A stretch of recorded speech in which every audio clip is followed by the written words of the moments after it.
Parts-based programming, Part Basics. A part is a black box with input ports and output ports. Data and only data can flow into input ports. Data and only data can flow out of output ports. A scheduler determines when a part can run. This is different from what happens in most modern programming languages, when a function calls another function. The calling function pauses, blocks, and expects the callee to run and to return a value which finally unblocks the caller. In PBP, a part can send mevents to an output port, but this does not block the sending part. Functions in common programming languages leak control flow because of blocking. Parts are pure data flow. Parts are asynchronous and do not leak control flow. Mevents are just event-causing tagged messages. There are two kinds of parts: a leaf part that contains code, a container part that is a little recursive scheduler that contains parts and wires between the parts that it contains. We can create leaf parts by writing code. We can create container parts by making a drawing and compiling it down to a JSON graph.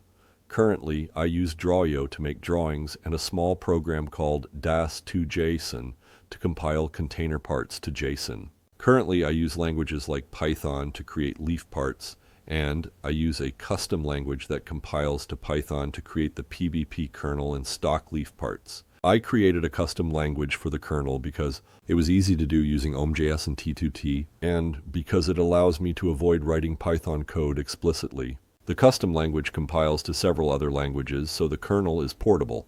Currently, the other languages are JavaScript and Common Lisp.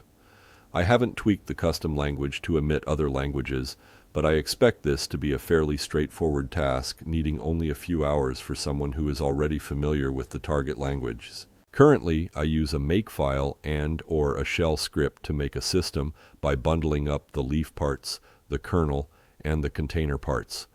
The system then runs like any program. Currently, I use Python as the host language because this choice makes experimentation easy. We used to use Odin, a non-garbage collected systems programming language, essentially a modernized C or C++. So these ideas are demonstrably portable to a wider range of host languages. I've built examples of using PBP in a browser with JavaScript as the host language. I've built an example of building a small PBP system using only handwritten Python code without needing to draw diagrams. I've used PBP and T2T to build systems using multiple programming languages. In one case, I bolted Prolog and JavaScript and Bash together. On the surface, PBP is much like UNIX pipelines. The difference is that PBP allows fan-out and feedback.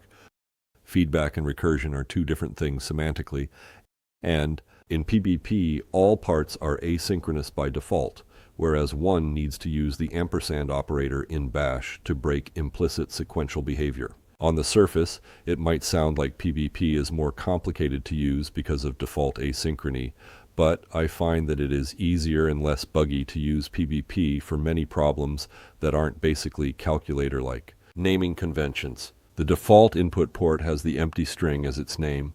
The default output port also has the empty string as its name. The names don't clash because there are separate namespaces for input ports and output ports. An error is just another mevent.